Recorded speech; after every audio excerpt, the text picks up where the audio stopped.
วกอริยสาวกเขาจะทำได้ถูกในเรื่องพวกนี้นะเขาจะเป็นพวกไม่หนีโลกแต่เป็นพวกทำถูกต้องต่อโลกเพื่อให้เกิดปัญญาและเมื่อมีปัญญาก็จะเข้าใจความจริงได้เนี่ยอย่างนี้ทำนองนี้นะเนี่ยท่านก็จะทำให้เข้าใจศีลข้อนี้ได้ชัดขึ้นท่านไหนที่มีวิถีชีวิตอย่างไรก็ใช้ชีวิตให้ดีเบื้องต้นพื้นฐานก็คือมีสัมมาทิฏฐิมีสัมมาสังกัปปะมีปัญญาแล้วก็งดเว้นจากวจีทุจริตงดเว้นจากกายทุจริตเลี้ยงชีวิตให้ถูกเนี่ยเป็นศีลพาไปนะข้อนี้สัมมาอาชีวะเป็นศีลข้อที่ใหญ่นะเป็นศีลข้อที่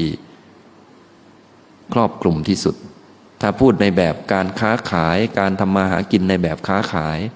พระพุทธเจ้าก็ห้ามการค้าขายอยู่5ประเภทที่มันผิดอย่างแน่นอนก็คือค้าขายมนุษย์ค้าขายสัตว์ค้าขายอาวุธค้าขายยาพิษแล้วก็ค้าขายสุราเมรัยของมึนเมาอะไรพวกนี้อันนี้ถ้าเป็นอาชีพค้าขายถ้าเป็นอาชีพอื่นๆก็อย่าให้มันมีการช่อฉนการเลี่ยงภาษีหรือว่าการกระทำอะไรที่มันไม่สะอาดนะข้อสัมมาอาชีวะนี้ท่านต้องการให้วิถีชีวิตเนี่ยมันสะอาดให้กายและใจของเรามันสะอาดกายของเราต้องอาศัยอาหารมาเลี้ยงชีวิตอาหารที่ได้มาจะต้องบริสุทธิ์เสื้อผ้าเนี่ยก็เอามาห่ม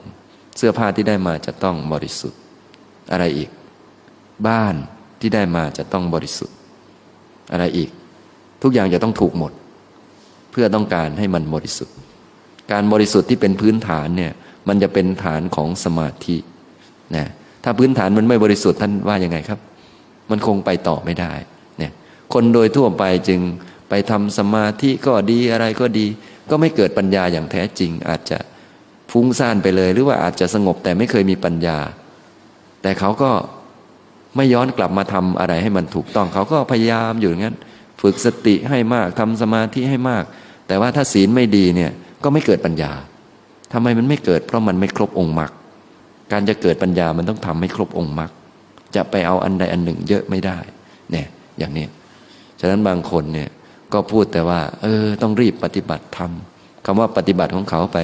ก็คือออกไปแล้วก็เป็นนั่งสมาธิเดินจงกรมทั้งที่อันนี้เป็นแค่ส่วนหนึ่งเท่านั้นเองจะต้องทำอาชีวะให้ถูกด้วยมันจึงจะมีปัญญาได้อย่างนี้นะครับอันนี้ถ้าท่านได้ฝึกได้หัดได้ทำหน้าที่ของตนเองอย่างถูกต้องเป็นเจ้านายอย่างถูกต้องต่อลูกน้องเป็นภรรยาที่ถูกต้องต่อสามีท่านก็จะเริ่มมีปัญญารู้ว่าการเป็นภรรยาที่ดีนี้มันยากจะไม่อยากเป็นภรรยาอีกต่อไปเพราะว่ามันยากจริงนะแล้วก็ถึงเราจะเป็นคนดีแล้วเขาก็ยังไม่ดีอยู่ดีแต่เป็นปฏิปทาของเราต้องเป็นคนดีทีนี้มันก็จะเกิดปัญญาว่าโอ้กูไม่เป็นอีกแล้วเว้ยนะปัญญาก็จะมากขึ้นแล้วเห็นใจเขาด้วยว่าโอ้มันลำบากจริงๆเป็นกันแค่ชาติเดียวก็เหนื่อยจะตายอยู่แล้วเนี่ยถ้าเลี้ยงลูกให้ดีเนี่ยเราจะรู้สึกว่าโอ้โหมันเหนื่อยมากมันเหนื่อยจริงๆแต่ว่ามันเป็นปฏิปทาเราต้องทำไปแต่ทำไปด้วยจะได้ปัญญาไปด้วยถ้าสงเคราะห์บุตรไปด้วยหาเงินมาแล้วโอ้โหดีจังเว้ยมีคนช่วยใช้เราก็จะรู้สึกว่าโอ้โหมือเป็นระวิงจริงๆนะอย่างนี้อันนี้ถ้าเชื่อพระพุทธเจ้าเนี่ยเอาการให้เงินลูกก็ดีสงเคราะห์ญาติพี่น้องก็ดีอะไรก็ดีเนี่ยกลายเป็นสัมมาอาชีวะจะพาเราไปนิพพานได้จะเกิดปัญญาได้เลยว่าเกิดมานี่มันลำบากจริงๆจะเกิดสัมมาทิฏฐิสัมมาสังกัปปะชัดเจนมากนะแต่ถ้าคนไม่เชื่อพระพุทธเจ้าไม่คิดเรื่องการปฏิบัติก็จะไม่มีปัญญาอย่างนี้เลยมัวแต่เครียดอยู่นั่นแหละโอ้เครียดกับการดูแลสามีอย่างนั้นอย่างนี้เมื่อไรจะได้เวลาว่างๆจะได้ไปปฏิบัติ